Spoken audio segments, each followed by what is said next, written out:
Welcome. I'm Mike Orlowski, and this is Mojo Motivation and Mental Health. I'm really glad you're here today.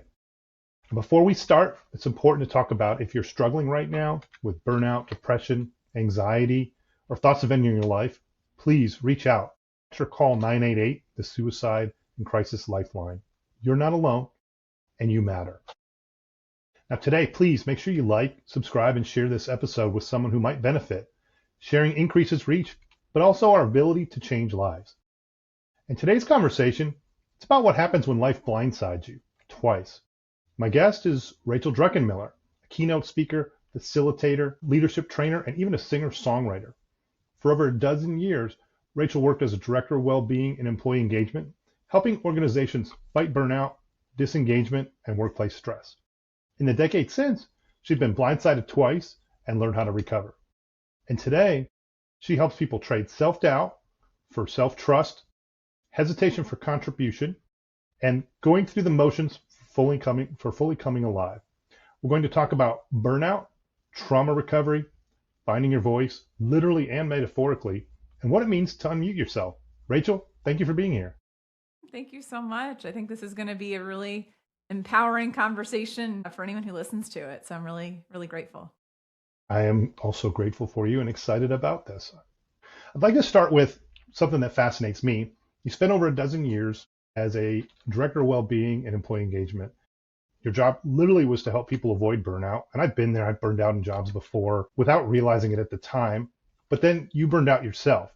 And can you talk about that, what it was like being the wellness expert and say you couldn't keep yourself well and you struggled? Because I think it's very common. So the interesting thing is what preceded that moment. So I've been a high achiever, pushed myself really hard my whole life, gold stars, straight A's all through school mattered to me. It was very much a core part of my identity of being somebody who was an achiever who's really accomplished. And I took that with me into my career. So I'm about a decade into my career. I get recognized by a group called the Wellness Council of America as the #1 health promotion professional in the United States. So they had a contest. There were hundreds of people across the country that were part of this. We had to submit essays and data from our programs. And I applied the last day this thing was due. I said, I'm working at some small company in Baltimore no one's ever heard of. I have no chance at getting this. But I submitted it. And then 6 months later, I found out that I won the whole thing. So I get put on the map in a way that I never had before at a national level as an expert in my industry. And sometimes when you have something like that happen, and this might be for somebody, a promotion that they go through, some type of shift that they have happen in their life, where you have all this pressure that you're putting on yourself that you think expectations other people are putting on you. And that just became too much for me. And I felt like, they said I'm the best. I have to keep being the best. I have to have the best answers. I have to have the best ideas. I have to have everything together. I have to be the model of what this is. I have to be the exemplar of well-being. And the weight of all of that just became too much for me. And it started with a dream that I was drowning, which if anyone has a dream that you're drowning, that's your subconscious mind's way of telling you that you need to slow the heck down. Good point. And I didn't. I was too busy. I wrote about it in a journal and then I changed nothing. And then 6 months later, I'm in my doctor's office on Valentine's Day getting diagnosed with Epstein-Barr virus, which is an acute form of mono. And it rocked me. I mean, it really, no energy, sleep 12 hours a night, not feel rested for months on end. Oh, wow. I was a shell of myself and I was so scared because I thought, oh my gosh, I'm a total fraud. I'm the opposite of what I talk about. I can honestly say I don't know that I've ever slept 12 hours in a night. I don't even know what that's like. But I did have dreams, and I'm thinking back, when I was stressed out the most, I had dreams where I was falling and, in this darkness, and I think there's some similarity to that. Now, looking back, what were the signs that maybe you were heading towards burnout that you didn't notice or you didn't recognize, and what those warning signs are that maybe could help someone else? Well, the World Health Organization has 3 criteria that they use to talk about what burnout is. I'm going to see if I can remember them. So one of them is just exhaustion and loss of energy, which I had that in spades. Mm-hmm. But I just kept pushing, right? We feel like we were lacking energy and then we just find a way to push through. Another one is if you're experiencing, it's a kind of like negativity and almost like cynicism. You just developed almost like a bit of an attitude, which Sure. I definitely had that. I had that. you're just in this downward negativity spiral just all the time, and everything bothers you. And and then the last part of it is reduced effectiveness in your work, which, I mean, I was not getting back to people. I had coworkers of mine that were saying, hey, when are you going to get this thing to me for this client? And then I would just ghost them and hope that it would just go away if I ignored it enough. And it was the combination of all of those three things that were Hmm. very present. And I think for a lot of us, they're like, I think most people listening might think like, oh, isn't that normal? Like low energy, negativity, and reduced efficiency. Welcome to my world. Right? But it's the trifecta of those things that is what contributes to identifying someone as having occupational burnout. So I had all three of those things. And, people, you notice your sleep starts to be affected, when you notice that your fuse is shorter, when you notice Yeah, that your sense of joy and being able to really appreciate things that you once appreciated, that kind of gets dampened a bit. You have less, absolutely.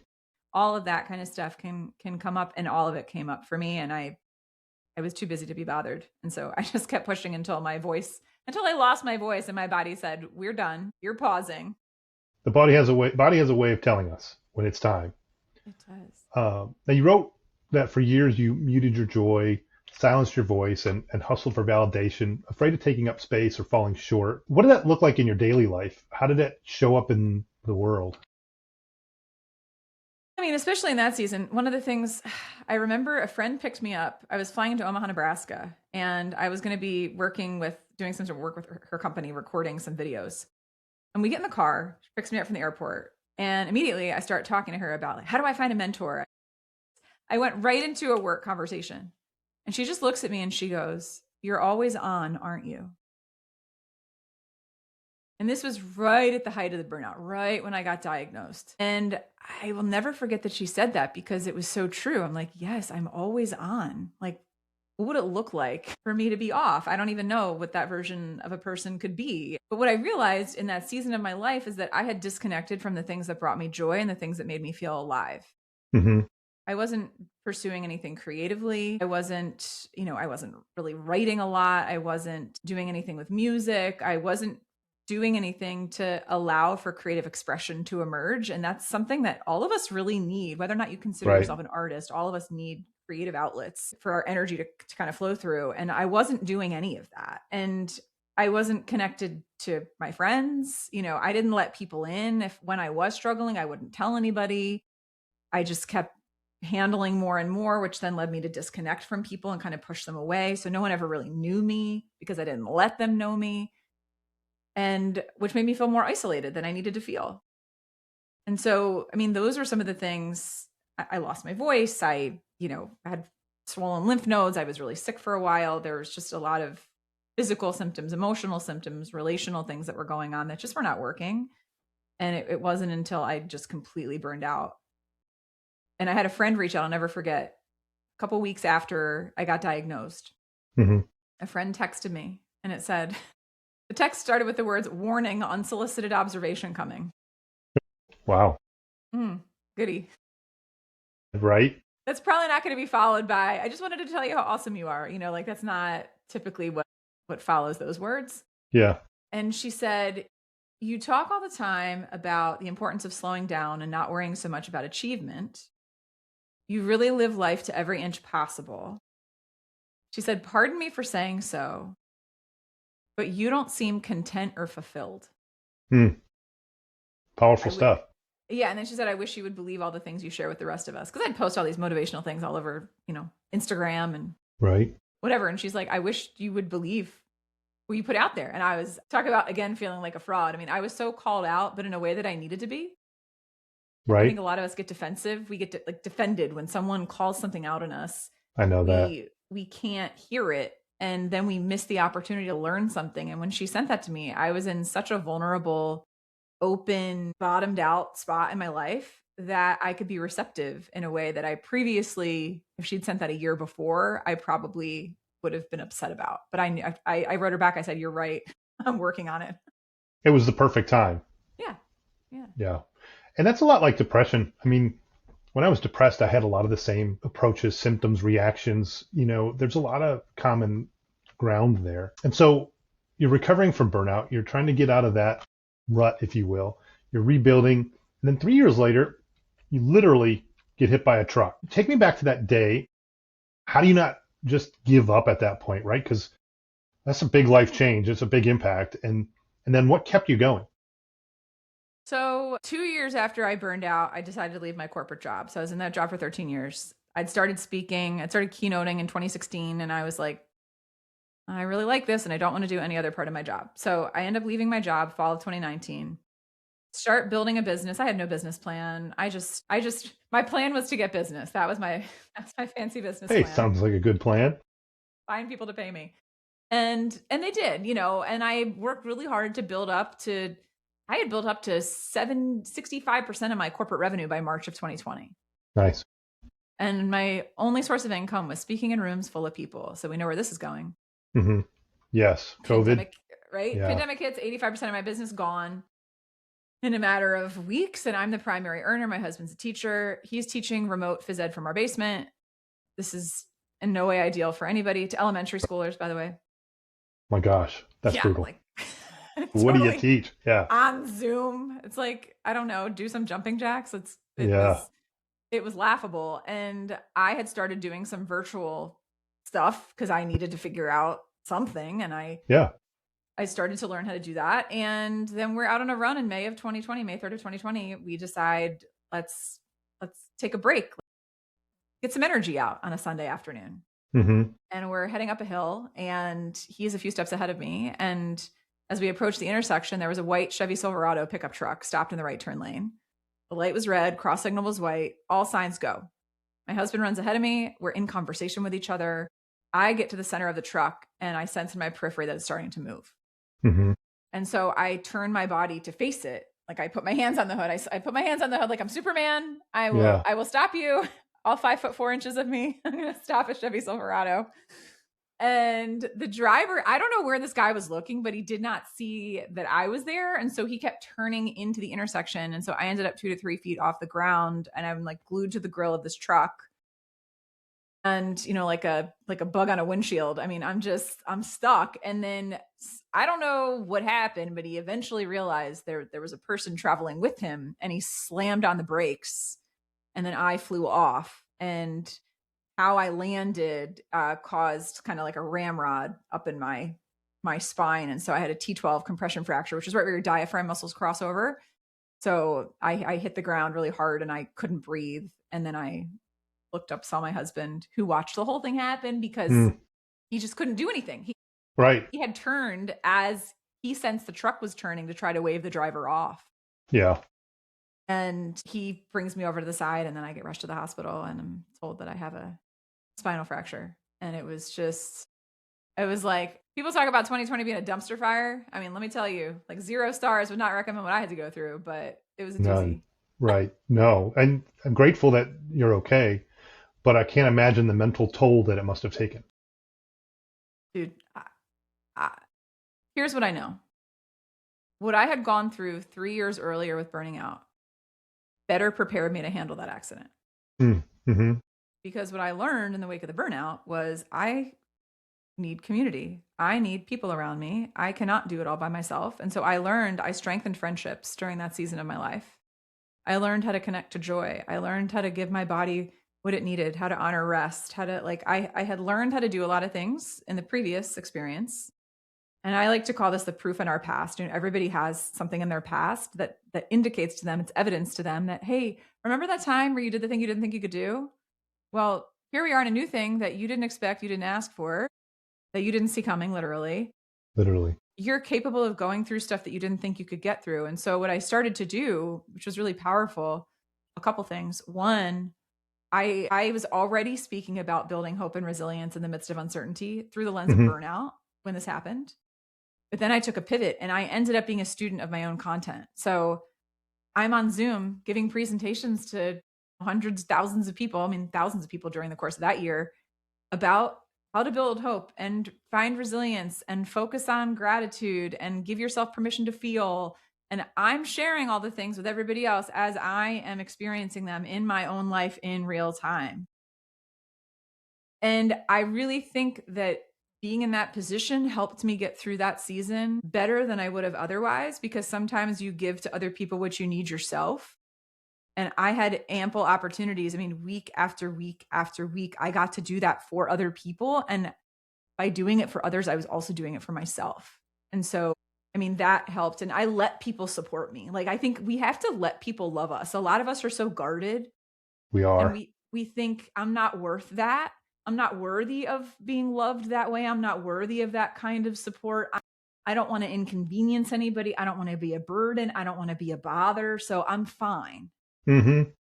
And I almost did that. The day after the accident, a woman named Lynn reached out to me, who I'd only known just through our local insurance community that we're both working in the industry. We were on a panel together virtually, and she found out about the accident. And the day after, she says, I want to set up a meal train for you and your husband. And for anyone Nice. listening, meal train is like, right, a system you can use to make meals for somebody going through they just had a baby, or they had a surgery, or they Right. lost a loved one, and people can sign up to make meals or send gift cards or send cards. And Very helpful. it's very helpful, but I was going to say, Yeah. Michael, she reached out, and my first instinct was, we don't need that. I think we all think that at first. At least Oh, yeah. many of us. I was like, I don't need, and then I think my husband would have been like, what do you mean we don't need that? So, Right. so I said, okay. And then she said, we're going to bring you your first meal from your favorite restaurant. Tell us where that is. My husband's going to drop it off. Oh. And then in the weeks that followed, the next 5 weeks, I got so many cards sent to me in the mail from people all over the country, phone calls, text messages, gift cards, people dropping off meals and gifts at our doorstep. I felt so supported because I allowed myself to receive it.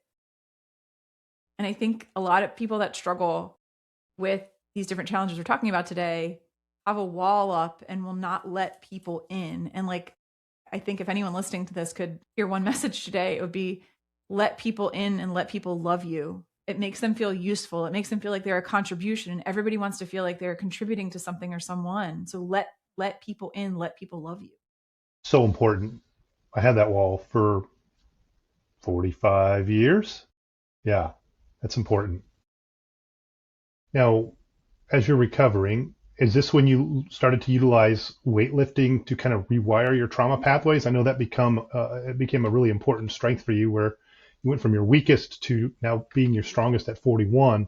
Is that roughly as you recovered? Obviously not immediately, but as you started to recover, when you started to identify and get involved with more weightlifting? 3.5 years it took me, because I was in a Okay. lawsuit for 3 years, first of all. So that was exhausting. Yes. And I couldn't talk about it. So the problem was, I'm naturally someone who's very open. I talk about the stuff I'm Me going through too. as I'm going through it. And I couldn't talk about my progress with recovery. I couldn't share it because it could all be used against me in court. Yeah. So I'm going through this experience, and I'm able to share little pieces of it, but nothing significant, because if I did, it would come back to bite me. So that made me feel even more isolated, because most people that knew me prior to the accident did not see what I went through in the 3 years after, in terms of physical therapy, psychotherapy, seeing having dozens and dozens of doctor's appointments with all different kinds of Sure. people, neurologists and physical therapists and chiropractors and all different kinds of people that were helping me. And most people never saw that. And so what happened was, I got to the point where in the fall of 2023, I was tired of feeling weak. And what I noticed, I decided to get into it not to lose weight, but because I realized that the accident, when we have some type of violation that happens to us, Hmm. it can cause us to lose trust in ourselves. And so the accident affected my ability to trust myself, because I followed all the rules. The light was red, Mm. truck was stopped, the cross signal was white. My husband was ahead of me and he cleared it Right. just fine. Like, there was nothing that would have indicated that I wasn't safe. Right. I followed all the rules and I still got hurt. And so that will mess with you. Oh, And I believe that. right? Like, and it messed with me too. And I got to the point where, when you don't trust your body, it's hard to trust your mind and your thoughts and Hmm. your intuition. You just start to completely not trust yourself. And I was tired of feeling weak physically, because I'd lost all muscle tone. We got a Yeah. Peloton, but like, I was doing nothing consistently.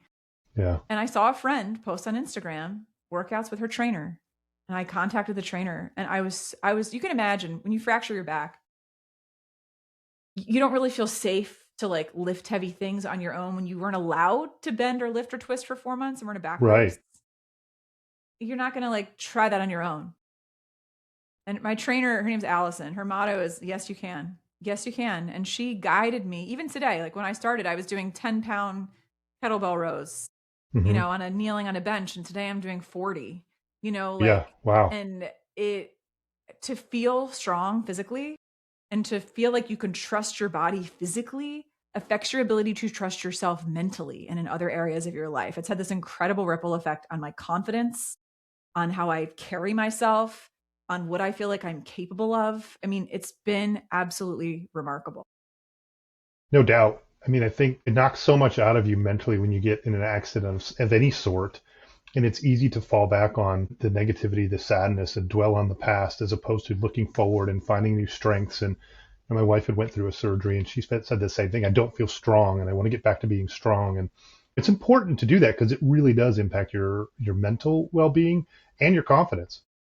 Yeah, it does. And I learned, you said this about rewiring pathways. I've learned, I mean, I don't know enough to sound really smart about it, but people could explore it. But there's a power of like exercising and building physical strength and strength training that can literally rewire trauma pathways in your brain, which often when you're dealing with something like that, there's a sense of powerlessness, right? And that's what I felt. I felt a sense of being incapacitated and powerless, which then permeated to other areas of my life. And then when I started Hmm. lifting, I'm like, I can lift heavy things. I am capable. I can do hard things. I can do a thing I didn't think I could do, and I might need someone's help and encouragement and guidance to mentally get there. Hmm. I'm capable of doing a thing I didn't know that I can do, and that helps you build trust in yourself. Yeah, absolutely. And it's important that we do rebuild that trust. At that point, so you get to 41, you feel your strongest ever. It's not the typical narrative we hear, but I would say that at 51, I feel better than I ever did have, and definitely better than I was at 41. What does it feel like to you to be physically stronger now than you were, say, at 25 or 30, or at least when the accident happened? How does that feel for you, and what can people take from it? Well, one, I've developed a new, like, one of my best friends is my trainer.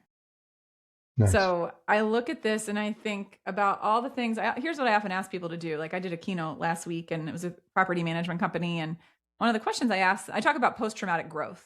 And post Hmm. traumatic growth is a psychological concept, right? That something positive can come out of something that was really traumatic and difficult and otherwise negative and painful. And it often expresses itself as, new possibilities, improved relationships, elevated sense of meaning and purpose, a greater appreciation of personal strength, a deeper sense of spirituality. And I think it's important to tell people that because when someone's going through something hard, they can't necessarily see that they are actually growing. That is often, there's an author, Arthur Brooks, who often talks about like our greatest meaning comes from our suffering. And when you ask I people feel that. about like the most meaningful moments of their life, it's often paired with, packaged with a moment or a season of something that was really difficult. Hmm. So I think that perspective is important. And I ask people to think about, and people who are listening right now could think about this, anyone, think about a difficult thing, really difficult, challenging, even traumatic experience that you went through. What was maybe in the wake of that, some type of positive outcome or lesson that you learned that you now appreciate Hmm. that maybe you didn't then? It's not saying you liked what happened. It's not saying you are happy that it happened. You could wish that Sure. never happened. And, Right. it's people say everything happens for a reason. Like, I wish I never got hit by a truck. I mean, candidly, it's the way it's affected my Right. life. And I say, even though I didn't choose it, I'm going to find a way to use it. Yeah.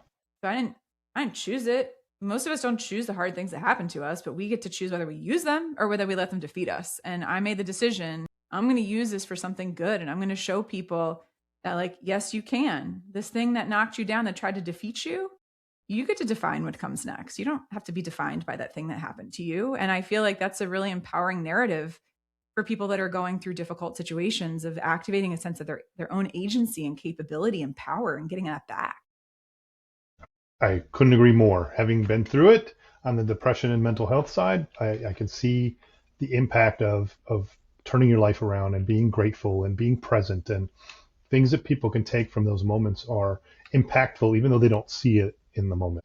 Transitioning a bit, now you something I really love, and I think it's because it's not something that I feel like I could do. One, I just don't have the voice. But you're a singer, songwriter and you literally found your voice, as in now you're using your voice to create music and present to others. How does singing connect to this journey of unmuting yourself? I'm going to be fully honest. I don't. I sing all the time, and it's usually in the house. It's usually to the dog, or sometimes riddles to my daughter when she's home, or short little bursts, and they all go nuts. They're like, "Please stop. Your voice is so bad." But I do it because it's fun. I'm not one that's like you, and I'm amazed by how you do it because it's impressive. But how does that connect to your journey of unmuting yourself? Well, I got something for you to tell anybody who gives you, flack for that. You can Hmm. say, I'm activating my vagus nerve, because your vagus nerve, which, is connected to your parasympathetic nervous system, the, rest digest, the calm branch of your nervous system, is activated when we sing, hum, and chant. So you can say, look, I'm just getting some vagus nerve exercise so you can lay off me, because this is helping my nervous system. Whether or not it's helping yours is not my problem. Does whistling do that as well? Because I whistle all the time. It's the I don't know. vibration that happens. So Okay. when you hum, like Mm, you yeah. activates the humming, the chanting, and the singing, that activates the vagus nerve, and it often comes in like that vibration that you feel. So, and it also regulates your breathing. I don't know about whistling. You'd have to Google that. I have to Whistling look that vagus up. nerve. Yeah, you Yeah. should find that pretty easily, I think, if you search that. So interestingly, I mean, the singing thing, I love singing from the time I was a little girl. I talked earlier about, connecting to things that make us feel alive. And it made me feel so alive, but I was just too self-conscious and shy and guarded to share it with anybody publicly. And it wasn't until I got to gospel choir in college that I first started to be willing to do that. Music's how my husband and I met in college. He would play piano and I would sing with him at a chapel on campus by ourselves, performing for no one for hours. Campus safety would come kick us out. We're like, we're doing nothing uncouth. We're just playing music Wow. together. Yeah. And so I'm like, if I never found my voice and let myself sing, I don't know that we would have been a thing. But it wasn't until, we sang at church and stuff. But other than that, I didn't do anything with music. And then when the accident happened, and it was about 6 or 7 months after the accident, I was just feeling so stuck. I'm in this lawsuit. I'm running a business in the middle of a pandemic, recovering from a traumatic accident, starting to see a therapist to process what happened for the first time. All this is happening, coalescing at once, still in physical therapy. Hmm. It was a lot. A And I needed lot. an outlet. Yeah. And I couldn't get the outlet physically, like walking, and I thought back to what's the thing I always loved to do, and that was to sing. And so I found a voice coach in Philadelphia who did virtual voice lessons. And every Monday at 3 o'clock, I would log on to Zoom and we would work on songs for no purpose other than to just give me an hour a week to sing. I Hmm. wasn't preparing for anything. I wasn't performing anything. I was sharing snippets of stuff on LinkedIn, like I'd share a video of me Yeah. singing like Hakuna Matata, or just to make fun of myself. I'd do something like a don't you know I'm still standing better than I ever did. And I would post these videos and people would really like them. And I was just amused by what I don't know. I didn't have any purpose other than sharing something joyful. But I And remember about seeing them. you remember seeing these? Yeah. Yeah. I do. I think people were like, who sings on LinkedIn? I'm like, hi, I probably thought that back then. what is I this probably woman? did. What is this woman doing? But it brought me joy, and I needed little things to bring me joy. And 18 months after starting that, a coach that I worked with on LinkedIn said, Rachel, this is a differentiator for you. You should start posting music videos once a month. And I was like, I don't even know how to make a music video. And what would a music video of what? And she said, oh, covers of other people's music. I said, I think this sounds way more involved than you're making it sound. But I found a guy named Leroy who I went to church with, and he had just graduated from college with a degree in music composition. He was a singer, he was a musician, a composer. And so I met with him to record what I thought were going to be covers. I didn't even have any covers in mind. Like I didn't go there showing up with, I want to do this and this and this. I showed up completely unprepared, no plan whatsoever. Nice. And because of that, I think he took it as an opportunity and he looked at me in our first session together and he said, what do you want to write your first song about? And I was like, oh, I don't know how to do that. I'm not a Right. songwriter. I don't even know how to read music, dude. I don't play any instruments. How am I going to And write a song? That felt like an impossible ask. But he did not let it go. And I think related to the topic of mental health of what you always open with sending people to 988, I was trying to think of what I'd write a song about. And I had watched a documentary the night before, which I'd recommend anyone watch. I mean, it's heavy, it's tough. Like, don't watch this at like 7 o'clock on a Friday night and expect to have a really great weekend. Yeah. It's called Bully, and it came out in, I think, 2012. It's on, at least was on Netflix. And it's about these 6 vignettes of these kids who were bullied or harassed by their peers. And 3 of the kids took their own lives, varying ages. My. Yeah. One of the little boys was named Ty Smalley. He was 11. And I watched a story, and his dad, Kirk, after his son passed away, his parents started a nonprofit called Stand for the Silent. And they would do these anti-bullying messages at schools, you know, get the word out. And they would give people bracelets, like those silicone bracelets that said, I am somebody, all caps on the bracelet. So I'm watching this and it's really sinking in. And then literally the next day I'm sitting with Leroy. What do you want to write your first song about? I said, Leroy, I want to write a song about being somebody. Because everybody wants to feel like there's somebody who matters. And a lot of people don't feel like they do. And so I wrote the song that my little 9 and 16 and 32 and however old self needed to hear, that you are somebody, you matter, and you are enough. You don't have to prove it or earn it or achieve it. Just still a message I need to hear. It's not like I've like healed from that. I mean, I still strive and push myself, very achievement oriented, but it was like another part of a healing process. And I didn't even know, I mean, the song, like the beginning of the piano, Leroy just starts playing that. Did you just come up with that? Like on the spot? Like, this is going to work. That's cool. Yeah. And then 5 months later, that song came out. And now I've released 5 total. I have a 6th on the way, 4 original, 1 cover. Good. Yeah. I love piano. My wife used to play, so we're partial to listening to piano music. So that always stands out for me. I actually wrote a song. I'm not going to sing it, but it's about my journey. I've got my wife working on the lyrics a little bit. I'm not going to be the one to sing it, but it feels better. It pulls things out of you when you write it, whether it's a journal or a song. I think it's impactful on your mental health and your well-being. It is 100%. Well, even like when the accident, so when I went through the settlement for the car accident, people assume, oh, the settlement, it's done. You're done. You should be so happy. You just get a big fat check. I went through like a 3-month depressive dip after the settlement closed, because you sign a piece of paper that says, this is not this person expressing fault. Yeah. And the piece of paper that you sign says, this is the only money I will ever get from this. This is it. Yeah. And there was something that was so final about that just felt to me like, well, whose fault was it? It wasn't mine. I followed all the rules. I did everything right. And so like, exactly. I was supposed to feel happy after this happened, and I did not. I did not feel happy at all. I was just in such a funk for literally 3 months. Maybe 2 weeks after that happened, I'm in my kitchen, cleaning my kitchen. And all of a sudden I had this melody come to my mind. And the melody line was, I didn't see it coming until it knocked me down. It happened in a moment, the way I hit the ground. And I'm like, and I'm like, oh wait, this is a song. It came to me like that. And I just grabbed my voice recorder app and I record it. And I'm like, Leroy, I have a new song. And I've sent that to people that they've gotten a diagnosis. They've been laid off. They've been blindsided in some way. I've sent it to people, and it's an anthem to encourage people. Like, one of my favorite lyrics in it is, it might break me down, but it won't break me. I say who I am, not what happened to me. And that was like a way of taking my power back too, of like, I'm choosing to rise up from this. I'm not staying knocked down by this. That is a choice. It's a hard choice. It takes a lot of courage and a lot of strength and a lot of determination and a lot of support from other people, but I will not be defined by this.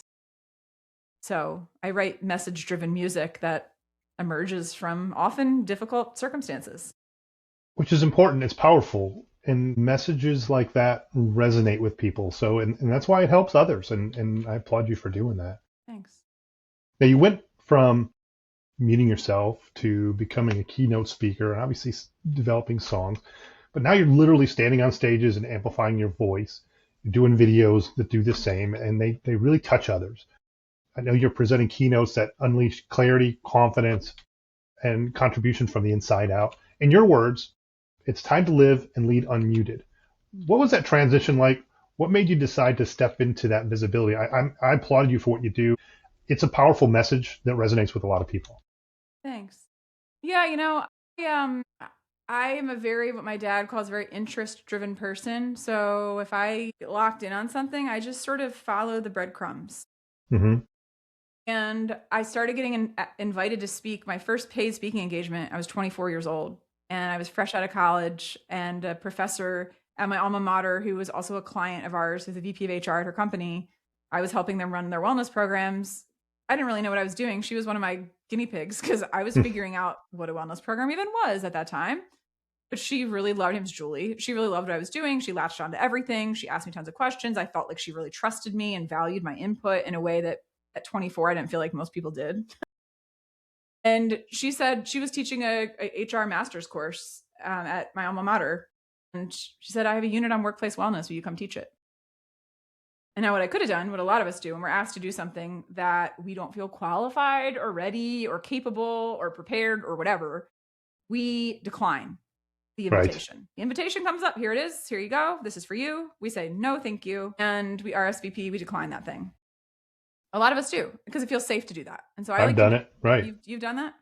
Yeah. Is there Fear. something that comes up? I'm curious, like specifically about a time you've done that. One time I actually did speak when I was younger, but a lot of times it's related to something that puts me at risk of, like, back when I was depressed, puts me at risk of someone finding out that I'm depressed. I don't, off the top of my head, I don't know specific examples, but Mm-hmm. a lot of times it would be at work, maybe related to taking on something that was unknown in a Mm-hmm. project, like, hey, we want you to do this. And I'm like, look at all the things that I have on my plate. I don't have time for that. And it was almost always driven from fear.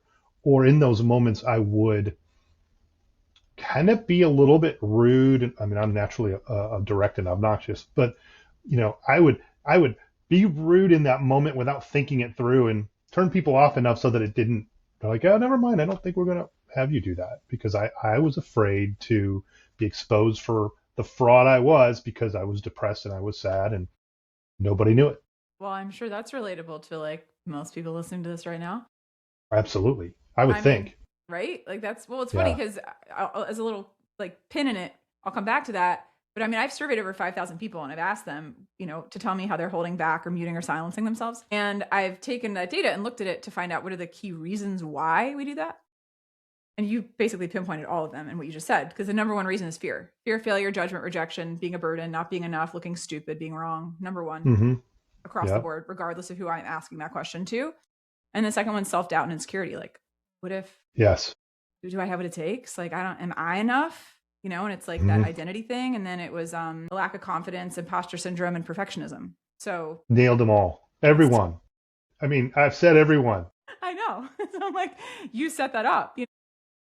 I, I completely got that. And in that moment, it was an inflection point, right? I could have said no. I could have said, you want me, who doesn't even have a master's degree, to talk to a bunch of graduate students about something I've only been doing for 2 years? Mm-hmm. But I made a decision to borrow her belief in me. And I encourage anyone to do that. When someone asks you to do something, trust that they are inviting you to do it because they think you can. So I like to say an invitation is an indication of a qualification. You got invited.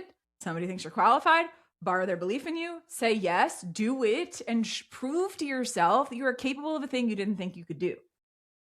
So I did that. I got paid $75, which when you're making $40,000 a year and fresh out of college is like, that's real money. That's a dinner at Outback. Fancy. Let's go. Right. Back then. $75. So, and then it went well enough. I mean, if I look back at the presentation now, I'd be embarrassed and I wouldn't use any of it. But because I was like, data. Let me show you how smart I am. And now I don't present that way at all because no one cares how smart you are, really. And that was the beginning of it. And I just basically, every time I got asked to speak at something, I just said yes. I just said yes. And I like built the plane as I was landing. Yeah. That's what I did. I trusted myself enough that I could figure this out. I can Mm-hmm. figure out how to do it. I've watched a lot of TED Talks and I've attended a lot of conferences and watched other people speak. I can figure out how to do this. Listen to a lot of Yes. Tony Robbins, Right. And that's what happened. And I started doing it and I said yes. And then I would ask for feedback, and I'd notice what I liked about what other speakers did. I made note Mm-hmm. of what they did that I did not like. And I just started doing it. And for the first, decade, let's see, if I started in 2008 and I really started speaking more frequently in 2014, first 5 years I was doing that, I had no training at all other than just the school of life and paying attention to things. It wasn't until the year after I burned out that I went through a professional speaker training called Heroic Public Speaking that I got any training and how to do any of this. And that was when I first combined singing and speaking, which were two friends that were never meeting each other prior to that. Two Well, how versions many of people myself. do it? Very Yeah. few. Very few. Yeah. I wasn't one of them until I was. And everyone was like, oh, that's your thing. You must sing every time you get on stage. I was like, I sing literally never when I get on stage. So it's been a journey. I mean, I'm in my 7th year of doing this full time. I can't imagine doing anything else with my life. I love it so much. It lights me up like a Christmas tree. I feel so purposeful. I see the impact. I hear people. I posted the other day on LinkedIn about a story of somebody who followed up with me. And, you saw it about the woman who got into photography in her 50s. Mm-hmm. And she's now going to have a piece of her art, one of her photographs displayed in a juried exhibit. And she took the time to reach out to me to say, hey, the keynote that you did 6 months ago prompted me to get out of my own way. I mean, talk about feeling just so validated and feeling like what you're doing is meaningful and purposeful. It's amazing. I can't believe I get to do this. Fulfilling. Yeah. Well, one of the things that you're talking about saying yes, and I listen to a lot of videos from Gary Vee, and he says instead of saying yes, but we say yes and. And this year I'm making a point to say yes to much, much more. Love it. I can't say everything, right? Because sometimes schedule doesn't work out. But Yeah. I think we as a society need to get back to saying yes because it creates more engagement and more connection. And we need more connection in this world. It's generative too. Like you say yes, you do the thing. So it's compounding. So yeses are compounding. Confidence compounds. People don't realize that, right? Just like with weightlifting, right? Like I didn't start by lifting a 40-pound dumbbell. I started by lifting a 10-pound kettlebell. Right. But like over time, I kept consistency, incremental increases. Same goes with speaking. Consistently, I've spoken hundreds and hundreds of times to tens of thousands of people. So I feel more and more confident doing it, but I built the confidence by getting in the reps. And often the reps were in dusty conference rooms that no one wants to speak in, where I was getting paid next to nothing for a long time before people put me on stages to, speak to over 1,000 people. I mean, sure. Understandable. Yeah. Now, when you're working in well-being and employee engagement, obviously you spend a lot of years doing that, talking about burnout, being burned out. What do you feel is broken in our workplaces and maybe what needs to change? Because I've lived it firsthand myself. Do we have 7 hours to talk about this? I know it could be a long topic. Yeah. Yeah, it's a lot. I mean, there's so many things. I think the frustration that I had, here's what I'll say. One of the biggest challenges I had doing that work is that people wanted Band-Aid solutions to systemic problems. People aren't eating well. Let's give them some apples. Okay, that's helpful. Like make the easy choice the healthy choice. That was often a phrase you hear a lot in wellness. Make the easy choice the healthy choice. I worked to make the environment as supportive as I could with eating, with other things. But when I went through my burnout experience, I was like, the thing that people aren't really talking about is the fact that, frankly, this lack of worthiness and the disconnection that so many people feel is what's driving them to not take care of themselves. We need to talk about the managers and the leaders because, I mean, I remember hearing research. I did a lot of, reading up on Gallup research in that work. I still do. That, a manager is responsible for something like 70% of the extent to which their employees are engaged. So like 70% of employee engagement is driven by the manager. And your manager has more influence on your health and well-being than your doctor does because you spend way more time with your manager. And I would push back and say, why are we just telling people to go to their doctor to get a physical exam and pretending like that's helping them get any healthier when all it's probably doing is giving them a diagnosis, which then gives them a pill, which I'm not knocking modern medicine. I've taken medicine, but that was the shortcut solution. It's like, again, Band-Aid, patch it. Let's not deal with the root cause of any of this, which is loneliness and a lack of engagement and a lack of recognition and feeling invisible and not feeling supported and not Right. feeling, not having things to do that leverage your strengths and bring you joy. Like, let's talk about the root causes of why this is happening. And I think so often, because that's more complicated, organizations just choose not to do it. And they're like, we're going to have chair massage. And I love a massage as much as anybody else, but like, people are not having massage deficiencies. Like, that's not what's Right. driving this issue. And so I Pizza think, day. yeah, pizza day, ping pong tables. I mean, the stuff that I came across in that work, it was a lot. And so I think, and frankly, people just need to do their own work. Like, you can only lead, you can take others as far as you've gone yourself. And most leaders, I think, would benefit from having a coach and or a therapist. And most people do not want to look in the mirror and do the work and dig themselves out of these places where they are being dysfunctional. I mean, candidly, this is what my worldview is, that a lot of people are not willing to do the hard work and face themselves and face their demons. And so then they just end up projecting those on other people and causing dysfunction. I can show up how I do on stage because I am a student of life, and I am willing to do the work of facing hard truths, of letting people speak into me, call me out, to be honest about the things that most people don't want to verbalize to anyone, by working with coaches, through really close friends, through therapy. All that has really helped me to be so much better as a person, which then allows me to show up more fully for others. And I think if leaders and individuals just took some ownership of their own healing and growth journey, a lot of this stuff would work itself out. Agree. It's important. It's so important. And I talked about this with some folks that I have worked with in the past. And, you do the same thing, even in the general world. One of the things I admire about you is the way you handle your LinkedIn posts, but not just the posts, the comments, right? You react and interact with people in your comments in a very thoughtful manner, which most people don't do. So you apply it even to the social media world, whereas most people can't even apply it at work. Thanks. I probably, at a certain point, I'm probably going to have to spend inordinate amounts of time on LinkedIn. But to me, it's like, if someone took the time to read a long thing I wrote or watch a video I posted and they left something thoughtful for me. Like, if someone says great post, they're not getting a thoughtful response. They'll get a response, but nothing thoughtful.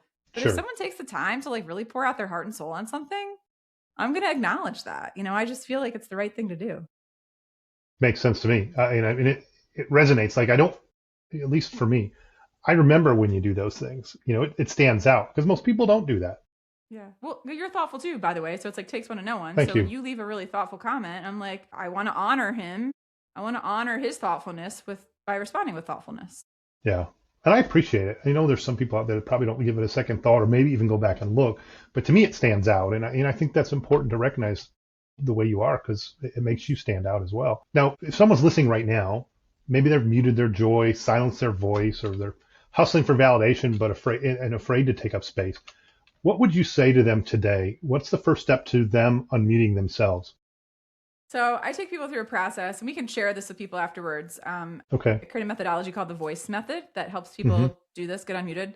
So for me, the first step is to identify how you're holding yourself back. What's one way you're holding yourself back? Just pick one, because there might be 10, but don't flood yourself. Pick one way you're silencing, doubting, or holding yourself back that you'd like to overcome. And then ask yourself, what is the cost of staying where I am? What is the cost of not changing this? And being very honest with yourself. Yeah.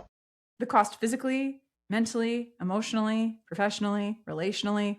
What is it costing you to stay in that place of stuckness and that place of being muted and doubt?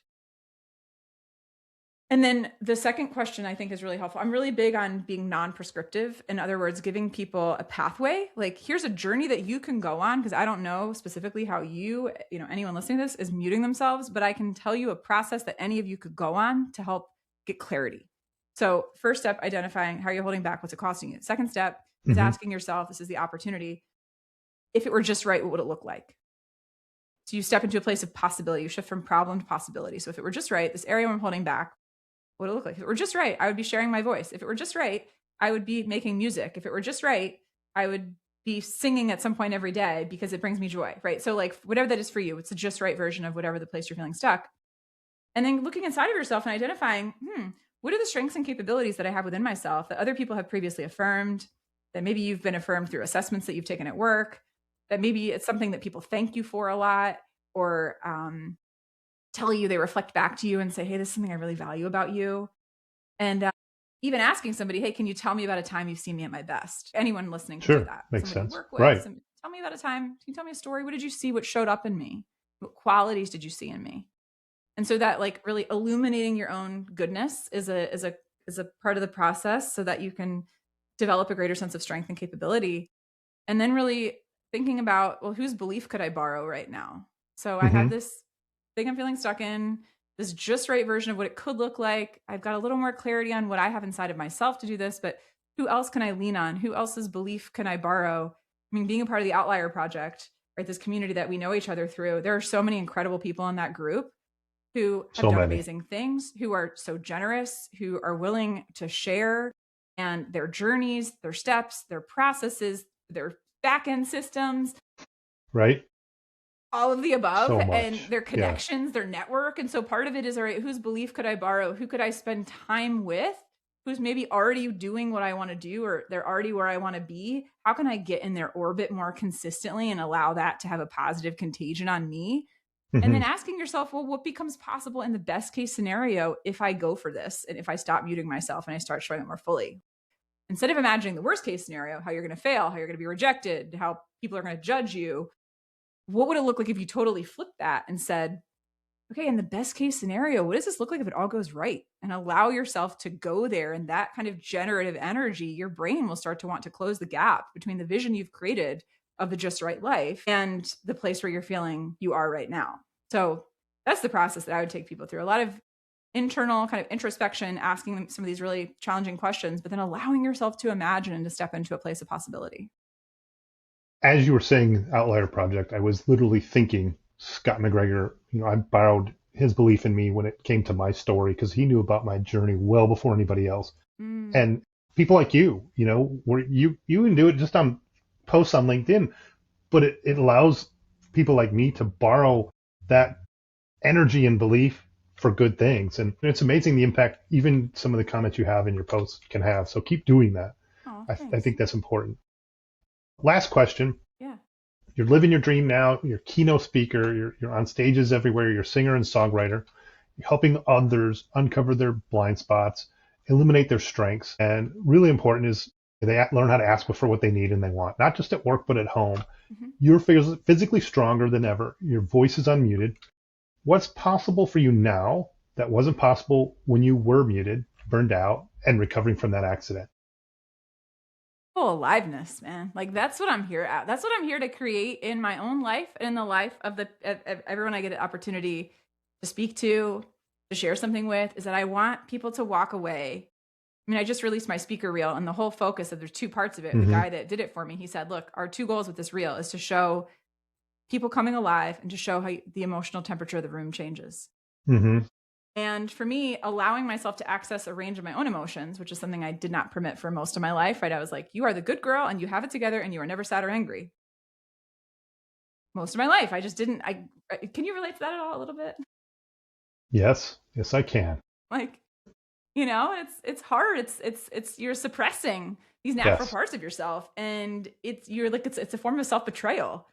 Hmm. And so for me, like the opposite of self betrayal is self trust and living in a place of alignment. And so, I mean, greater joy, greater fulfillment, greater sense of aliveness, more energy. I am uncaffeinated at all times. This is just people. I get on a call at 8 o'clock in the morning, and people are like, "Are you always like this?" I know that feeling. I had some caffeine this morning, but most mornings I don't. Yeah, And I'm Italian. Just, I just go, go, go, just how I am. you just go. You got the energy. And it's when you start to feel good, and then you can kind of be a light and you radiate that to other people, then other people feel better, and then you magnetize. So Hmm. I'm magnetizing more people toward myself that are the kind of people that I want to have in my life.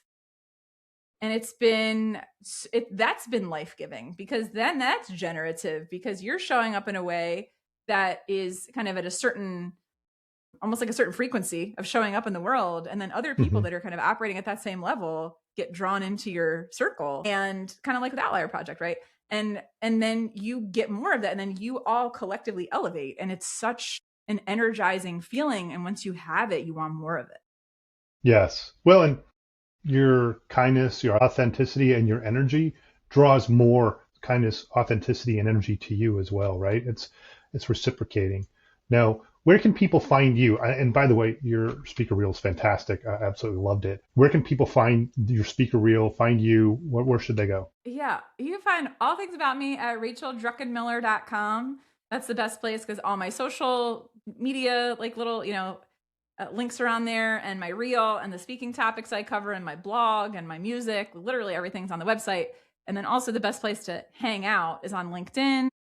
On Instagram, I'm at Unmuted Life. I share a little bit more of day-to-day stuff on Instagram than I do on LinkedIn. And then I have a YouTube channel where I have people want to watch clips of my, short YouTube shorts, but also like 5 to 7 minute clips of my keynotes where I'm going into some of the stuff we talked about today and more stories. And I'm also on Spotify or Pandora or iTunes, or I guess it's not called iTunes, Apple Music. Wherever you listen to music, you can find my songs. And it's been a really fun season. Coming out of a really down season, this one's been really fun, exciting, and inspiring.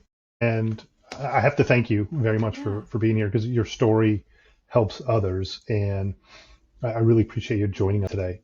Thanks for having me and for doing this. I think it's a really important conversation. It is very important. And what I'd like to mention to everybody is please follow Rachel, please. And I'll include that in the show notes, because your content is engaging, it's enlightening, it's inspiring, and I've enjoyed it, and I know others will benefit from it as well.